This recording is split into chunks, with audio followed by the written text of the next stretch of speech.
What's up guys, with Cavaliere, Athletean-X.com. We continue our perfect workout series here today, this time the perfect home workout.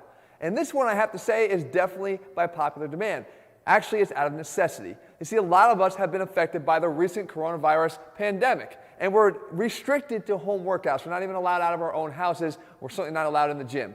What can we do? Well, we don't have to let the gains go by the wayside. As a matter of fact, guys, I wanted to make sure I put something together for you that you can use to continue to keep the gains coming.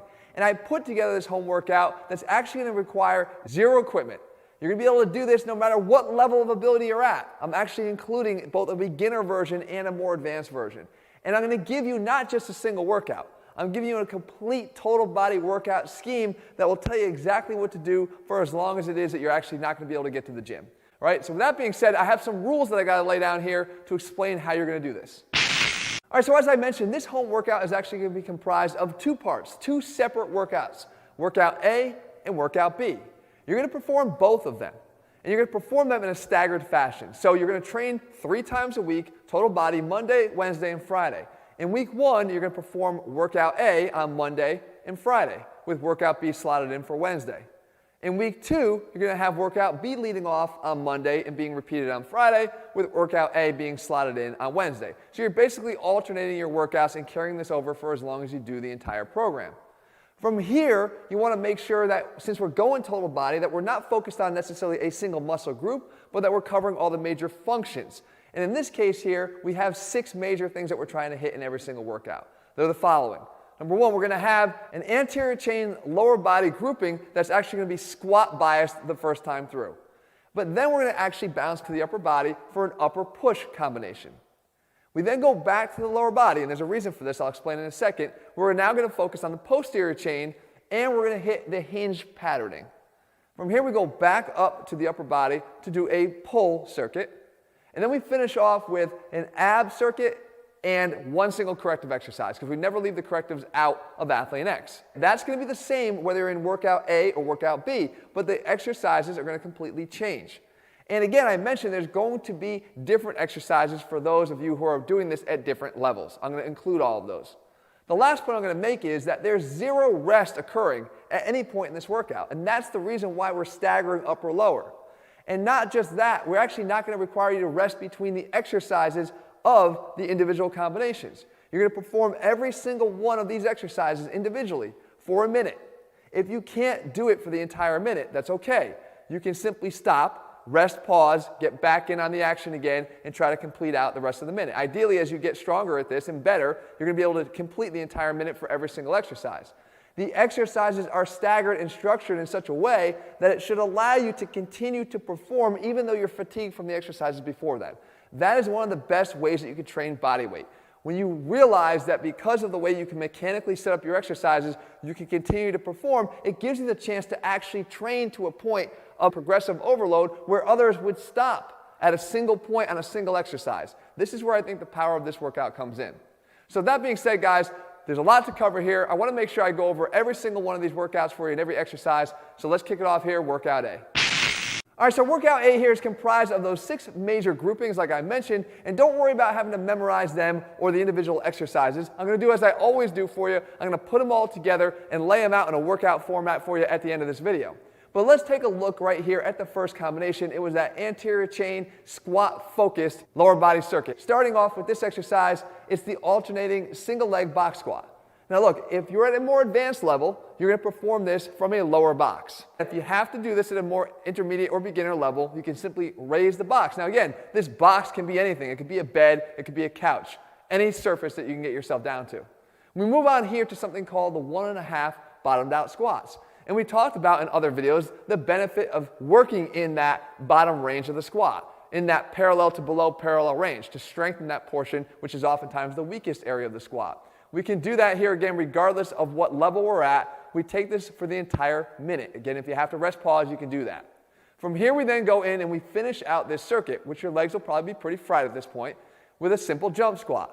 And again, this can be pretty taxing at this point. with other bodyweight workouts, if you had just stopped at the first exercise, or even if you attempted to take that by itself to failure, you could be doing it for a really long period of time. But when you stack them together like this, the cumulative fatigue becomes something that is able to be progressive and overloaded, and that's where the real benefit comes from. So after these exercises, again, there's no rest in between them, we go right into the next grouping, and in this case, it's our upper push.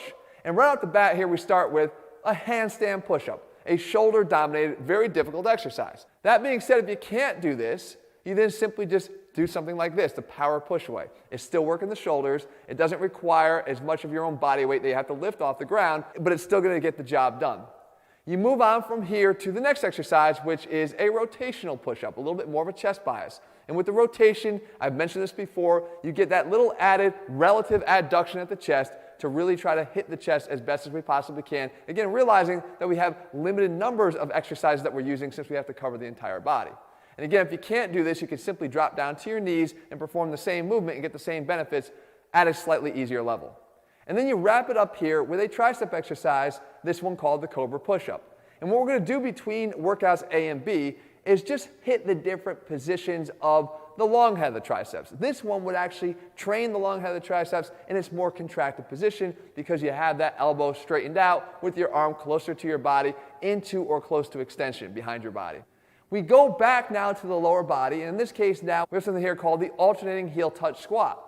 This one here is a posterior chain focused exercise. Just by leaning forward, you shift a lot of the focus on to the glutes to perform the exercise, and you're simply trying to go down, touch both hands to the outsides of your heels, and come back up. At a more beginner level, if you need a little bit of extra assistance, or even just a little bit of a balance assistance, you could do the kickstand variation where you just have one foot out there, bearing maybe about 10 to 15% of your body weight. From here, we move on to the alternating sprinter lunge. Again, by simply leaning forward, we turn a regular lunge that's quad dominant into something that's more posterior chain glute dominant. You alternate back and forth. Both levels, of course, will be able to do this. And then we wrap it up here with one final exercise, the plyo sprinter lunge. So we take the same position here, and now we really want to burn it out. And we see if we can be more explosive. Stay low to the ground here where your glutes are maximally engaged. Again, at the beginner level, if you have to, you can simply make that switch at a much higher elevation. So come up out of the lunge a little bit and then make the switch. We go back to the upper body again, this time upper pull. And in this case, we start off with the pull-up, the classic pull exercise. And again, all you're required to have here is a single pull-up bar in your house to be able to get this done. If pull-ups are too challenging for you, though, you could do this exercise instead. This is called a seated pull-up.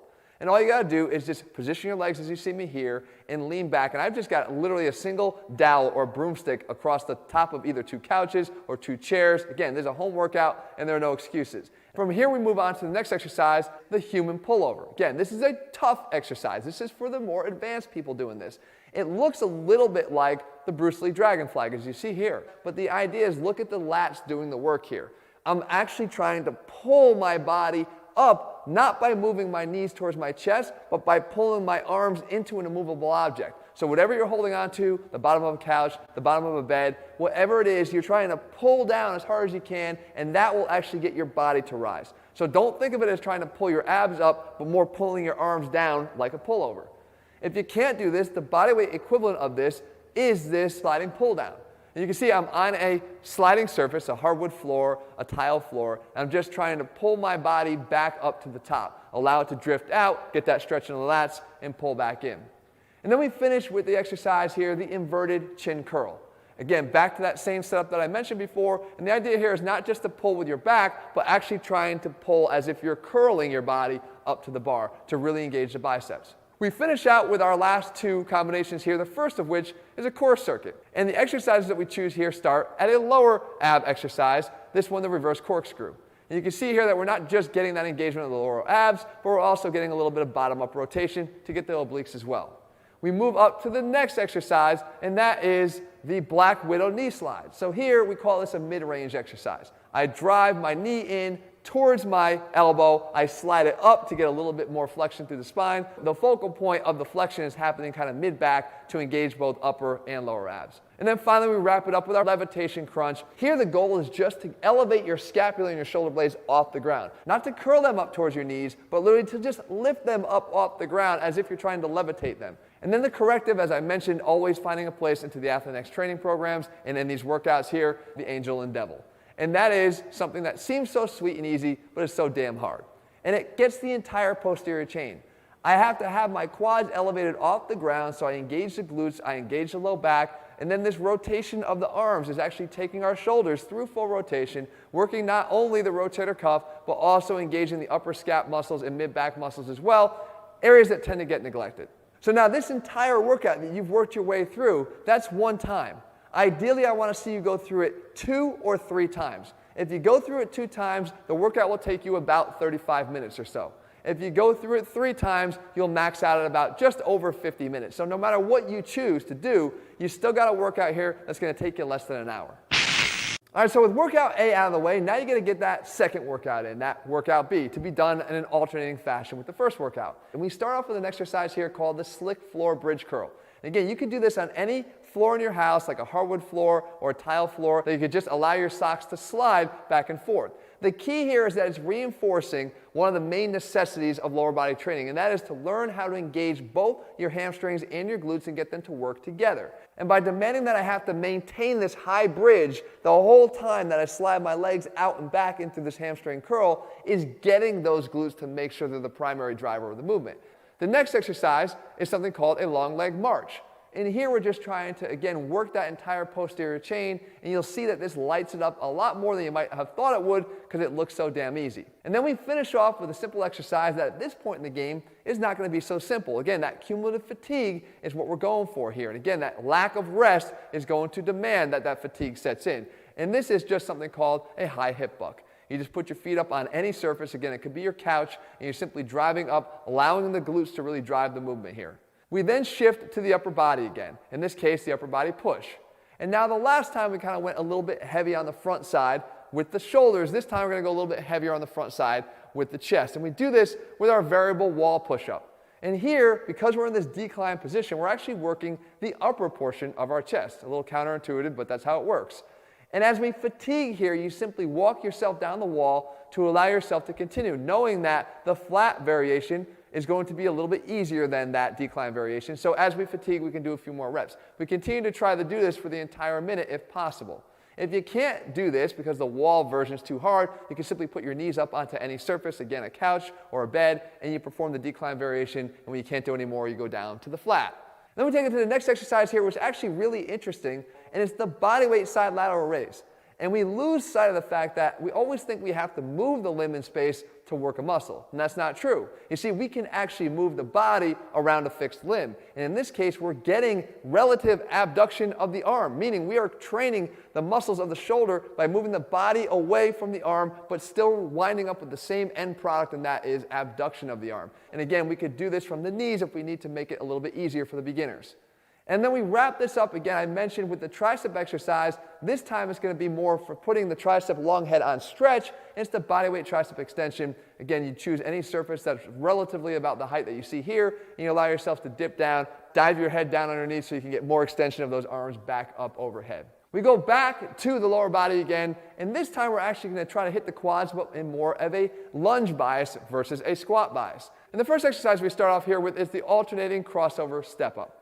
So the step up is a great exercise for engaging the quads. Try to keep your torso upright as much as you possibly can. And the slight crossover of the leg behind me just allows me to preload that quad a little bit more in the bottom position so I could drive up more forcefully.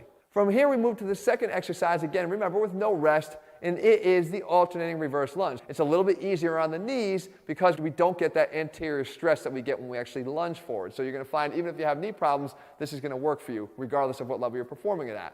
And then we wrap it up here with the split squat jump, a little bit more of an explosive exercise here that tends to be difficult, especially at this point in the game.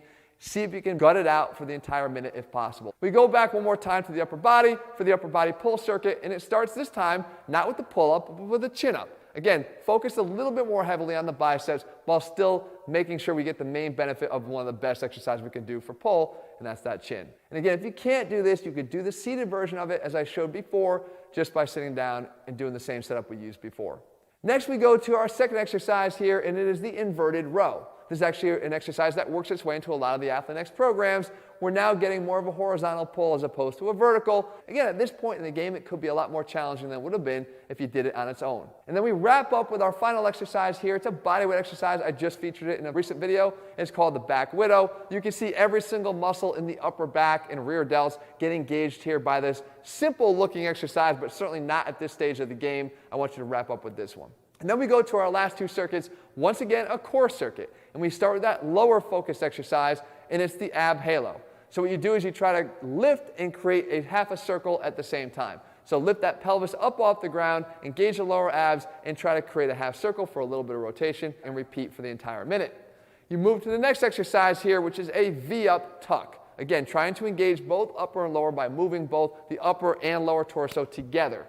Finally, we wrap up with one exercise here. It's called the sit-up elbow thrust. You're getting a little bit of extra oblique work, but obviously it's primarily a top-down driven exercise. And then we go and we have our final corrective, and it's one of my favorites. It's the reverse hyperextension here. The idea is to lay again over any stable surface and really drive the lifting of the legs by first contracting the glutes and then allowing the low back to take over from there.